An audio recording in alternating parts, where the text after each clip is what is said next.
اور جن پیسوں کی ضرورت ہے تو اللہ کا یہ مبارک نام 71 بار پڑھ لیجئے، انشاءاللہ پیسوں کے معاملے میں آسانی ہو جائے گی۔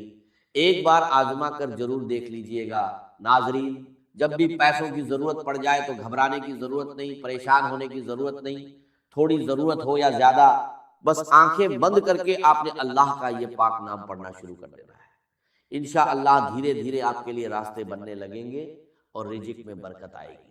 آج میں آپ کو دل سے ایک بات بتا رہا ہوں، یہ ایک ایسا وظیفہ ہے، ایک ایسی تسبیح کا عمل ہے کہ اگر آپ اس نیت سے کریں کہ میرے اللہ مجھے حلال رزق عطا کر دے، میری تنگ دستی دور کر دے، مجھے اپنے فضل سے نواز دے، ہمارے گھر میں برکت آ جائے، تو آپ نے یقین کامل کے ساتھ اللہ پر بھروسہ کرتے ہوئے یہ وظیفہ پڑھنا ہے۔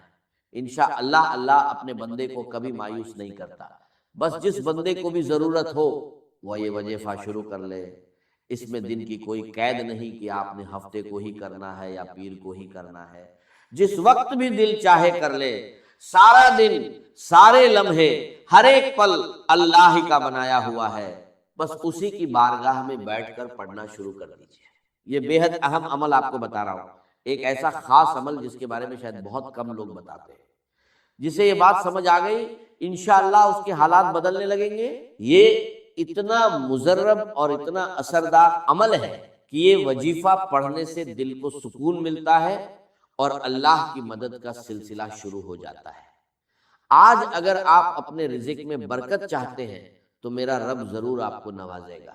آپ کے پاس جو تھوڑی بہت روزی ہے اس میں برکت آئے گی، اضافہ ہوگا، ہر طرح کی آپ کی تنگ دستی اور پریشانی انشاءاللہ دھیرے دھیرے کم ہونے لگے گی۔ آپ محنت کے ساتھ ساتھ اس عمل کو جاری رکھیں گے تو انشاءاللہ آپ کے حالات بہتر ہوتے چلے جائیں گے۔ اور یہ بات میں اپنی طرف سے نہیں کہہ رہا، یہ بزرگوں کا بتایا ہوا مجرب وظیفہ ہے۔ جس ترتیب سے انہوں نے یہ وظیفہ بتایا اسی ترتیب سے میں آپ تک پہنچا رہا ہوں۔ یہ اللہ کے اسم مبارک کا وظیفہ ہے، یہ رزق اور برکت کے لیے ایک خاص وظیفہ ہے۔ بڑے بڑے نیک بزرگ اس عمل کو کر کے اللہ کے فضل سے نوازے گئے، اسی لیے جو بھی رزق اور برکت کا طلبگار ہے وہ کہیں اور بھٹکنے کے بجائے اس وظیفے کو بھی اپنی دعاؤں کا حصہ بنا لے۔ ناظرین، جو لوگ یہ شکوہ کرتے ہیں کہ ہم تو بڑے بڑے وظیفے پڑھتے ہیں پھر بھی حالات نہیں بدلتے، آئیے آج میں آپ کو وہ عمل بتاتا ہوں جو صبر اور یقین کے ساتھ کیا جائے تو انشاءاللہ زندگی میں برکت لا سکتا ہے۔ پوری زندگی آپ کے گھر سے برکت کم نہیں ہوگی اگر آپ اس عمل کے ساتھ ساتھ حلال کوشش بھی جاری رکھے تو انشاءاللہ اللہ آپ کی مدد کرے گا۔ ان اسم مبارک کو آپ نے بالکل اسی ترتیب کے ساتھ پڑھنا ہے جس ترتیب سے میں آگے بتاؤں گا۔ بس اس بات کا خیال رکھنا ضروری ہے کہ آپ نے یقین کامل اور اللہ کی ذات پر مکمل بھروسہ کرتے ہوئے اسے پڑھنا ہے۔ یہ وظیفہ پڑھنے سے دل کو اطمینان ملتا ہے، رزق میں برکت محسوس ہوتی ہے اور انشاءاللہ اللہ کی رحمت آپ کے شامل حال رہتی ہے۔ آپ کو دولت کے پیچھے بھاگنے کے بجائے اللہ پر بھروسہ رکھتے ہوئے محنت اور دعا دونوں جاری رکھنی ہے۔ یہ عمل نہ کیا تو کم سے کم اتنا یقین رکھیے کہ دعا کبھی بیکار نہیں جاتی۔ اگر آپ اپنے حالات بدلنا چاہتے ہیں تو فوری طور پر اللہ کی جانب رجوع کر لیجئے تو انشاءاللہ کامیابی آپ کا مقدر بنے گی، ہر مقصد میں آپ کو آسانی ملے گی اور انشاءاللہ آپ کا مقدر سنور جائے گا۔ ناظرین، وقت کی نزاکت کو مد نظر رکھتے ہوئے آئیے اب آگے بڑھتے ہیں۔ سبسکرائب ضرور کر لیجئے کیونکہ اس چینل پر ایسے کئی نیک عمل اور وظائف آپ کے لیے لاتا رہوں گا۔ ویڈیو باقاعدہ شروع کرنے سے پہلے آپ سے گزارش کروں گا کہ کمنٹ باکس میں دل سے ایک بار اللہ اکبر ضرور لکھ دیجئے۔ تو ناظرین، اب عمل کیا ہے؟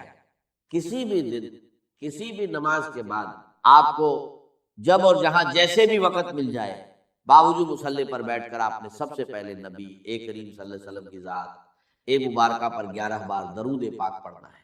درود پاک آپ چاہیں تو کوئی سا بھی پڑھ سکتے ہیں، چاہے تو آسان اور مختصر سا درود صلی اللہ علیہ وآلہ وسلم پڑھ لے یا صلی اللہ علی محمد پڑھ لے، لیکن اگر آپ پڑھ سکتے ہیں تو کوشش کیجئے کہ نماز والا درود یعنی درود ابراہیمی پڑھیں، کیونکہ درود ابراہیمی فضیلت کے اعتبار سے سب سے زیادہ افضل ہے، اور ہمارے پیارے آقا صلی اللہ علیہ وسلم بھی تمام درود میں درود ابراہیمی کو ہی زیادہ پسند فرماتے تھے۔ درود ابراہیمی ایک بار ثواب کی نیت سے میرے ساتھ بھی پڑھ لیجئے۔ اللہم صلی علی محمد وعلی آل محمد کما صلیت علی ابراہیم وعلی آل ابراہیم انک حمید مجید، اللہم بارک علی محمد وعلی آل محمد کما بارکت علی ابراہیم وعلی آل ابراہیم انک حمید مجید۔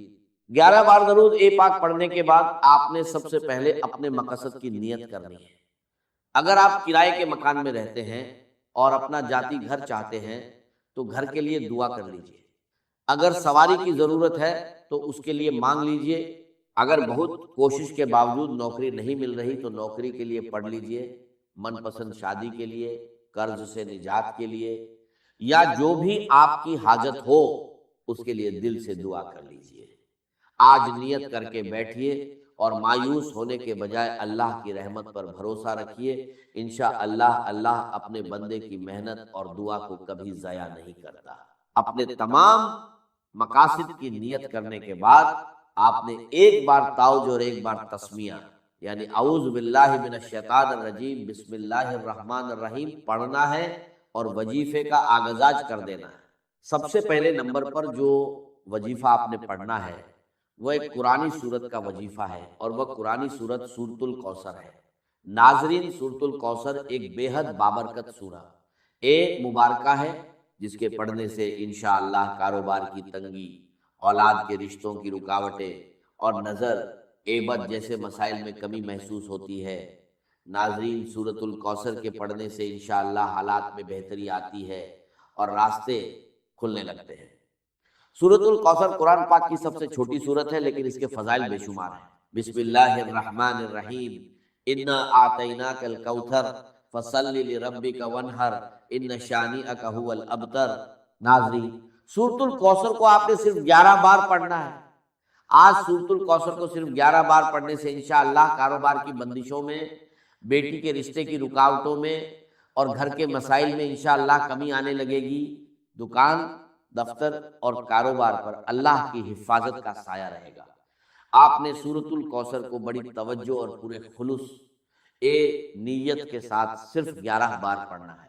جب آپ پہلے نمبر پر سورۃ الکوثر 11 بار پڑھ لیں تو اس کے بعد آپ نے دوسرے نمبر پر جو وظیفہ پڑھنا ہے وہ سورۃ الاخلاص کا وظیفہ ہے۔ سورۃ الاخلاص ایک ایسی قرآنی سورت ہے جسے پڑھنے والا انشاءاللہ اللہ کے قریب ہو جاتا ہے۔ اس سورت میں اللہ کی وحدانیت کا ذکر ہے اور اللہ کی وحدانیت کا ذکر کرنے والا انشاءاللہ اللہ کی رحمت کا مستحق بنتا ہے۔ آپ نے سورۃ الاخلاص کو بھی صرف 11 بار پڑھنا ہے۔ بسم اللہ الرحمن الرحیم، قل هو اللہ احد اللہ الصمد لم یلد ولم یولد ولم یکن لہ کفوا احد۔ بھائیوں اور بہنوں، یاد رکھیے کہ سورۃ الاخلاص صرف 3 بار پڑھنے سے انشاءاللہ ایک مکمل قرآن مجید پڑھنے جیسا ثواب ملتا ہے۔ سورۃ الاخلاص کو صرف 11 بار پڑھنے کے بعد انشاءاللہ کام میں برکت محسوس ہونے لگتی ہے۔ بندہ جس طرف محنت کرتا ہے اس میں آسانی پیدا ہونے لگتی ہے، اور جو چیز برسوں سے مشکل لگ رہی تھی انشاءاللہ اس میں بھی راستہ نکل آتا ہے۔ سورۃ الاخلاص پڑھنے کے بعد آج کا تیسرا اور آخری وظیفہ آپ نے پڑھنا ہے، جس کے بنا یہ عمل مکمل نہیں ہوتا۔ یہ وظیفہ آج کے اس پورے عمل کی بنیاد کی طرح ہے۔ یہ ایسا وظیفہ ہے کہ اسے پڑھتے رہنے سے انشاءاللہ اس کی برکتیں آہستہ آہستہ آپ کی زندگی میں محسوس ہونے لگیں گی۔ اب آخر میں وہ خاص عمل بتا رہا ہوں جس کے ذریعے انشاءاللہ آپ کی زندگی میں برکت آئے گی، جس کے ذریعے انشاءاللہ رچھر میں آسانی ہوگی، جس کے ذریعے اللہ کا کرم آپ پر برسے گا۔ ناظرین، آپ نے آنکھیں بند کر کے اللہ کے 2 پاک نام یا اللہ یا غنی پڑھنے ہیں۔ آپ ان دونوں ناموں کو ملا کر پڑھیں گے تو یہ ایک شمار ہوگا، اور اسی طرح یا اللہ یا غنی کو دائیں ہاتھ کی انگلیوں پر یا تسبیح کے دانوں پر گن کر 71 بار پڑھنا ہے۔ ناظرین، یہ جو وظیفہ میں آپ کو بتا رہا ہوں اسے سمجھانے میں تھوڑا وقت ضرور لگ رہا ہے، لیکن یقین کیجئے جب آپ یہ وظیفہ کرنے لگیں گے تو آپ کو بالکل بھی زیادہ وقت نہیں لگے گا۔ جب آپ یہ تینوں اعمال بتائے گئے طریقے اور ترتیب سے پڑھ لیں تو آخر میں پھر 11 بار درود پاک ضرور پڑھیے جو آپ نے عمل کے شروع میں پڑھا تھا۔ اب آپ کا عمل مکمل ہو گیا، اس وظیفے کی برکت سے انشاءاللہ اللہ آپ کی تمام حاجتیں، تمام نیک خواہشیں پوری فرمائے۔ اس وظیفے کے بعد انشاءاللہ آپ کو سکون، عزت اور رزق میں برکت نصیب ہو، آپ کی محنت کا صلہ آپ کو ضرور ملے۔ آپ نے اس وظیفے کو بتائے گئے طریقے اور ترتیب سے پڑھ لیا، اب رب سے مانگنے کا وقت۔ کئی لوگ وظیفے کر کے اٹھ جاتے ہیں اور دعا نہیں مانگتے، اور دعا سے پہلے جو سب سے اہم بات ہے وہ یہ کہ آپ نے دونوں ہاتھ جوڑ کر اپنے گناہوں کی سچی توبہ کرنی ہے۔ ناظرین، ہوتا کیا ہے کہ بعض اوقات انسان اپنے ہی گناہوں کی پکڑ میں آ جاتا ہے، اور جب گناہوں کی پکڑ میں انسان آ جائے تو دعاؤں اور عمل کا اثر کم محسوس ہوتا ہے۔ اس لیے آپ نے اپنے گناہوں کی سچی توبہ کرنی ہے، اور سچی توبہ کرنے کے بعد رب کریم سے ہاتھ اٹھا کر دل سے مانگنا شروع کر دینا ہے کہ مولا کریم، آج رچھ میں برکت چاہیے، آج تیرے سامنے اپنی حاجت لے کر بیٹھا ہوں، آج میری حاجت کو پورا فرما۔ صغیرہ کبیرہ گناہوں کی معافی مانگیے، سچی توبہ کرنے کے بعد دل سے گڑ گڑا کر اپنی خواہش مانگیے۔ بھائیوں اور بہنوں، اب دعا مانگنے کا وقت ہے، اب رب سے اپنی حاجت بیان کرنے کا وقت ہے، دل سے مانگیے۔ میرا رب بہت رحیم اور کریم ہے، انشاءاللہ وہ اپنے بندے کو کبھی مایوس نہیں کرتا۔ اللہ آپ کو بہتر سے بہترین سے نوازے۔ دعا ہے کہ رب کریم میرا کہا اور آپ کا وقت نکال کر سننا اپنی بارگاہ میں قبول اور منظور فرمائے۔ نیکی کی بات ہم سب کو سننے، سمجھنے اور اس پر عمل کرنے کی طاقت اور توفیق عطا فرمائے۔ جو مانگ سکے وہ بھی عطا فرمائے، جو نہ مانگ سکے وہ بھی عطا فرمائے، آمین یا رب العالمین۔ ناظرین، آخر میں آپ سے گزارش ہے کہ نیچے کمنٹ باکس میں اللہ تعالیٰ کے 99 ناموں میں سے کوئی بھی ایک نام ضرور لکھ دیجئے، اور ساتھ ہی اپنی وہ حاجت بھی ایک لفظ میں لکھ دیجئے جو آج آپ نے اللہ سے مانگی ہے، تاکہ ہم سب مل کر آپ کے لیے بھی دعا کر سکیں۔ اللہ تعالی ہم سب کا حامی اور ناصر ہو۔ لیکن گھبرائیے مت، کیونکہ جہاں مشکل ہے وہیں آسانیاں بھی ہیں، اور اب میں آپ کو وہ عمل بتانے جا رہا ہوں جو بے حد آسان ہے، لیکن اثر میں بے حد طاقتور۔ آپ روز اپنے گھر کی صفائی کرتے ہیں، جھاڑو، پوچھا، لیکن کیا آپ نے کبھی سوچا کہ گھر میں صرف دھول ہی نہیں ہوتی، بلکہ نظر بد، حسد اور لوگوں کی بری سوچوں کا بھی ایک غبار ہوتا ہے جو دکھتا نہیں لیکن آپ کی خوشیوں کو کھا جاتا ہے۔ اس روحانی غبار کو صاف کرنے کے لیے آپ کو بس اتنا کرنا ہے، جب بھی گھر میں پوچھا لگائیں، پانی کی بالٹی میں صرف ایک چٹکی نمک ملا دیں۔ جی ہاں، صرف ایک چٹکی۔ اگر دانے دار نمک ہو تو اور بہتر، اور پھر جب یہ پانی آپ کے گھر کے فرش پر لگے گا تو یہ صرف گندگی نہیں بلکہ ہر وہ نظر نہ آنے والی رکاوٹ، ہر وہ بھاری پن، ہر وہ گھٹن بھی دھو دے گا جو آپ کے گھر کے سکون کو جکڑ چکی ہے۔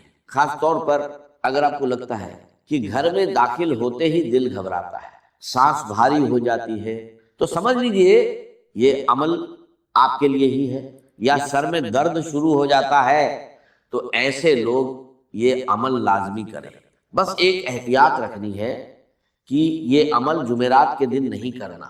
جمعرات کے علاوہ آپ ہفتے کے کسی بھی دن، چاہے پیر ہو، منگل ہو یا بدھ، یہ عمل کر سکتے ہیں۔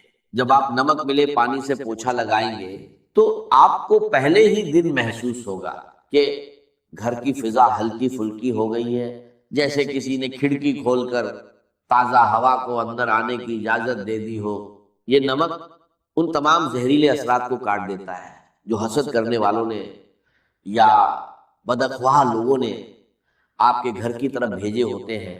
میرے بہن بھائیوں، اللہ کی کائنات میں کوئی بھی چیز بے مقصد نہیں ہوتی، یہ ہم انسان ہیں جو غفلت میں پڑے رہتے ہیں۔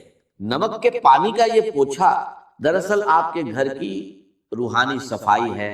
جس طرح ہم نہا کر اپنے جسم کو پاک کرتے ہیں، اسی طرح یہ عمل گھر کے در دیوار کو پاک کرتا ہے، اور جب گھر پاک ہوتا ہے، ماحول صاف ہوتا ہے، تو وہاں رحمت کے فرشتے آنے لگتے ہیں، وہاں اللہ کا ذکر سکون دیتا ہے، اور جہاں اللہ کی رحمت ہو وہاں رزق کی تنگی کیسے رہ سکتی ہے؟ وہاں تو پھر برکتوں کی بارش ہوتی ہے۔ اس عمل کو اپنی زندگی کا معمول بنا لیں، اسے کبھی کبھار کا کام نہ سمجھیں، بلکہ جس طرح آپ روزانہ صفائی کا اہتمام کرتے ہیں ویسے ہی اس عمل کو بھی لازم پکڑ لیں۔ آپ دیکھیں گے کہ جو رزق پہلے مہینے کے بیچ میں ہی ختم ہو جاتا تھا، اب وہی رزق مہینے کے آخر تک باقی بھی رہے، اور اس میں ایسی برکت ہوگی کہ آپ دوسروں کی مدد کرنے کے بھی قابل ہو جائیں گے۔ یہ اللہ کے نظام کی وہ چھوٹی چھوٹی کنجیاں ہیں جو بڑے بڑے تالے کھول دیتی ہیں، لیکن بات یہی ختم نہیں ہوتی، یہ تو صرف شروعات ہے۔ ابھی تو نمک کا وہ استعمال باقی ہے جو آپ کی راتوں کو پرسکون بنا دے گا اور آپ کے دن کو روشن کر دے گا۔ اگر آپ کے گھر میں لڑائی جھگڑے بہت زیادہ ہے، بات پر تو تڑاکا ہوتا ہے، یا آپ کو لگتا ہے کہ کسی نے آپ کے گھر پر کوئی سخت بندش لگا دی ہے جس کی وجہ سے رشتوں میں دراریں پڑ رہی ہیں، تو اب جو اگلا عمل میں بتانے جا رہا ہوں اسے بہت توجہ سے سنیے گا، اور اسے ایک راج سمجھ کر اپنے دل میں محفوظ کر لیجئے گا۔ یہ عمل خاص طور پر جمعرات کی شب کا ہے۔ جمعرات کی رات جو جمعہ کی برکت والی رات ہوتی ہے، اس میں قبولیت کی گھڑیاں ہوتی ہیں۔ آپ نے کرنا یہ ہے، سونے سے پہلے جب گھر کے کام کاج ختم ہو جائے اور سونے کا وقت قریب ہو تو ایک شیشے کا صاف گلاس لیں۔ یاد رکھیں گلاس شیشے کا ہی ہونا چاہیے، پلاسٹک یا اسٹیل کا برتن اس عمل کے لیے مناسب نہیں، کیونکہ شیشہ اثرات کو منعکس کرنے اور جذب کرنے کی صلاحیت رکھتا ہے۔ اس گلاس کو پانی سے بھر لیں۔ اگر آپ کے پاس اب زمزم میسر ہے تو کیا ہی بات ہے، اس کی تو تاثیر ہی الگ ہوتی ہے، لیکن اگر آپ زمزم نہیں ہے تو پریشان ہونے کی ضرورت نہیں۔ آپ عام صاف پانی لے لیں جو پینے کے لیے استعمال ہوتا ہے۔ اب اس پانی بھرے گلاس میں 1 چمچ نمک ڈالیں، اور اسے ہلانا نہیں ہے، بس نمک کو پانی میں گرنے دیں، وہ خود ہی نیچے تہہ میں بیٹھ جائے گا یا گھل جائے گا۔ اسے قدرتی حالت میں رہنے دیں۔ اب اگلا مرحلہ بہت اہم ہے، آپ نے اس گلاس کے منہ کو کھلا نہیں چھوڑنا، بلکہ اسے کسی صاف ستھرے سفید یا سرخ رنگ کے کپڑے سے ڈھک دینا ہے یا باندھ دینا ہے۔ سفید رنگ امن اور پاکیزگی کی علامت ہے، اور سرخ رنگ انرجی اور طاقت کی۔ ان دونوں میں سے جو بھی کپڑا آسانی سے مل جائے اسے استعمال کریں، اور گلاس کے منہ پر اچھی طرح ربر بینڈ یا دھاگے سے باندھ دیں۔ اب آپ سوچ رہے ہوں گے کہ اس گلاس کا کرنا کیا ہے۔ یہ گلاس اب ایک عام پانی کا گلاس نہیں رہا، بلکہ یہ اب ایک ایسا آلہ بن چکا ہے جو آپ کے گھر کی منفی لہروں کو قید کرے گا۔ دیکھیے انسان جب سو جاتا ہے تو اس کا شعور سو جاتا ہے، مگر اس کی روح اور اس کا لاشعور جاگ رہا ہوتا ہے، اور اسی وقت ماحول کے اثرات انسان پر سب سے زیادہ اثر انداز ہوتے ہیں۔ یہ نمک والا پانی اپنے ارد گرد موجود ان تمام لہروں کو جو آپ کی نیند میں خلل ڈالتی ہیں، جو آپ کو ڈراؤنے خواب دکھاتی ہیں، یا جو صبح اٹھتے ہی آپ کے مزاج میں چڑچڑاپن پیدا کرتی ہیں، ان سب کو اپنے اندر جذب کر لیتا ہے۔ لیکن اب سوال پیدا ہوتا ہے، اس تیار شدہ گلاس کو رکھنا کہاں ہے؟ کیا اسے سرہانے رکھنا ہے؟ کیا اسے کچن میں رکھنا ہے، یا گھر کے دروازے پر؟ اس کا درست مقام کون سا ہے جہاں یہ اپنا کام بہترین طریقے سے انجام دے سکے؟ اور پھر صبح اٹھ کر اس پانی کا کیا کرنا ہے؟ کیا اسے بہا دینا ہے یا کسی اور مقصد کے لیے استعمال کرنا ہے؟ یہ وہ باریکیاں ہیں جنہیں اگر نظر انداز کر دیا جائے تو عمل کا اثر الٹا بھی ہو سکتا ہے یا ختم ہو سکتا ہے۔ اکثر لوگ یہی غلطی کرتے ہیں، عمل شروع تو کر دیتے ہیں مگر اس کی تکمیل صحیح طریقے سے نہیں کرتے، اور پھر کہتے ہیں کہ ہمیں فائدہ نہیں ہوا۔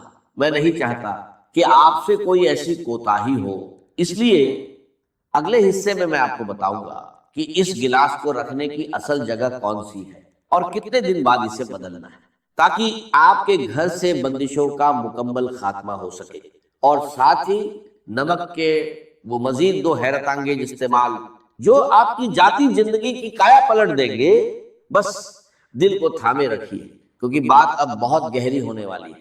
تو بات ہو رہی تھی اس شیشے کے گلاس کی جس میں ہم نے نمک ملا کر رکھا تھا اور جس کے اوپر ہم نے سفید یا سرخ رنگ کا کپڑا باندھا تھا۔ یہ صرف پانی اور نمک کا ملاپ نہیں، بلکہ یہ آپ کے گھر میں موجود ان نادیدہ بیڑیوں کو کاٹنے کا سامان ہے جنہوں نے آپ کی خوشیوں کو جکڑ رکھا ہے۔ اب سوال یہ ہے کہ اس گلاس کو رکھنا کہاں ہے؟ یاد رکھیے، اس گلاس کو آپ نے اپنے سونے والے کمرے، بیڈ روم کے کسی ایسے کونے میں رکھنا ہے جہاں اس پر بار بار نظر نہ پڑے اور نہ ہی یہ چلتے پھرتے کسی کے پاؤں میں آئے۔ بہتر ہے کہ اسے کسی الماری کے اوپر یا کمرے کے اس کونے میں رکھیں جو نسبتاً اندھیرے میں رہتا ہو یا جہاں ہوا کا گزر کم ہو۔ اس کی وجہ یہ ہے کہ کونے اور چھپی ہوئی جگہیں اکثر منفی توانائی کا مسکن بن جاتی ہیں، اور جب آپ وہاں یہ نمک والا پانی رکھیں گے تو یہ وہاں چھپی ہوئی تمام کثافت، تمام بھاری پن اپنے اندر سمیٹ لے گا۔ آپ اسے زمین پر بھی رکھ سکتے ہیں، لیکن احتیاط کریں کہ بچوں کی پہنچ سے دور ہو اور اسے کوئی چھیڑے نہیں۔ یہ عمل صرف ایک رات کے لیے نہیں ہے، بلکہ یہ گلاس پورے 15 دن تک وہیں رہے گا۔ جی ہاں، پورے 15 دن۔ اس کے بعد آپ نے اس گلاس کو اٹھانا ہے، کپڑا ہٹانا ہے اور اس پانی کو گھر کے اندر سنک یا واش بیسن میں نہیں گرانا، بلکہ گھر سے باہر کسی نالی میں، یا اگر ممکن ہو تو کسی مٹی والی جگہ پر بہا دینا ہے جہاں لوگوں کا گزر نہ ہو۔ جب آپ یہ پانی بہائیں تو دل میں یہ نیت کریں کہ آپ اپنے گھر کی تمام پریشانیوں، بیماریوں، لڑائی جھگڑوں اور بے برکتی کو اس پانی کے ساتھ اپنے گھر سے نکال رہے ہیں۔ پھر گلاس کو اچھی طرح دھو کر دوبارہ صاف پانی اور نمک ڈال کر اسی طرح کپڑا باندھ کر اسی جگہ رکھ دیں۔ یہ عمل بہت سے لوگوں کے تجربے میں آیا ہے کہ جہاں سالوں سے محنت کا پھل نہیں مل رہا تھا، جہاں ہر کام آخری وقت پر آ کر بگڑ جاتا تھا، جہاں رشتہ داروں کی سازشوں نے ناک میں دم کر رکھا تھا، وہیں اس عمل کی برکت سے اللہ نے ایسے اسباب پیدا کیے کہ انسان کی عقل دنگ رہ گئی، بندشیں ٹوٹنے لگی، رکے ہوئے کام چل پڑے، اور گھر کا ماحول جو پہلے جنگ کا میدان بنا رہتا تھا وہاں سکون اور محبت کی فضا قائم ہو گئی۔ یہ اللہ کے نظام کی وہ خوبصورتی ہے کہ وہ چھوٹی چھوٹی چیزوں میں بڑی بڑی شفا رکھ دیتا ہے، شرط صرف یقین اور تسلسل ہے۔ اب آتے ہیں ایک اور بہت ہی اہم مسئلے کی طرف جو آج کل ہر دوسرے گھر کی کہانی بن چکا ہے۔ نظر بد۔ کبھی ایسا ہوتا ہے کہ انسان خود کو بہت بوجھل محسوس کرتا ہے، جسم میں سستی اور تھکاوٹ ہر وقت طاری رہتی ہے، کسی کام میں دل نہیں لگتا اور عجیب قسم کا انجانا خوف دل پر چھایا رہتا ہے۔ یہ علامتیں اکثر نظر بد یا کسی روحانی دباؤ کی ہوتی ہیں۔ لوگ ہمیں دیکھ کر واہ تو کرتے ہیں، مگر ماشاء اللہ کہنا بھول جاتے ہیں، اور یہی وہ لمحہ ہوتا ہے جب نظر تیر کی طرح لگتی ہے اور ہنستے کھیلتے انسان کو بیمار کر دیتی ہے۔ اگر آپ کو بھی لگتا ہے کہ آپ پر کسی کی بری نظر ہے یا آپ کے اندر بلا وجہ کا خوف اور بے چینی گھر کر گئی ہے تو اس کا توڑ بھی اسی نمک میں موجود ہے، مگر استعمال کا طریقہ تھوڑا مختلف ہے۔ اس کے لیے آپ کو کالا نمک درکار ہوگا، وہی کالا نمک جو ہم چاٹ مسالے وغیرہ میں استعمال کرتے ہیں اور جس کا ذائقہ تھوڑا تیز ہوتا ہے۔ کرنا یہ ہے کہ منگل یا ہفتے کے دن جو روحانی اعتبار سے بھاری اثرات کو کاٹنے کے دن مانے جاتے ہیں، آپ تھوڑا سا دہی لیں اور اس میں ایک چٹکی کالا نمک ملا لیں، اسے اچھی طرح مکس کریں اور اللہ کا نام لے کر کھا لیں۔ یہ دہی اور کالے نمک کا میزان صرف پیٹ کے لیے نہیں بلکہ آپ کی روح کے لیے بھی ایک بہترین ٹونک ہے۔ روحانی علماء اکرام فرماتے ہیں کہ کالا نمک انسان کے اندر موجود منفی لہروں کو توڑنے کی خاص صلاحیت رکھتا ہے، اور دہی کی تاثیر ٹھنڈی اور پرسکون ہوتی ہے جب یہ دونوں ملتے ہیں اور انسان کے جسم میں جاتے ہیں تو یہ اندر سے اس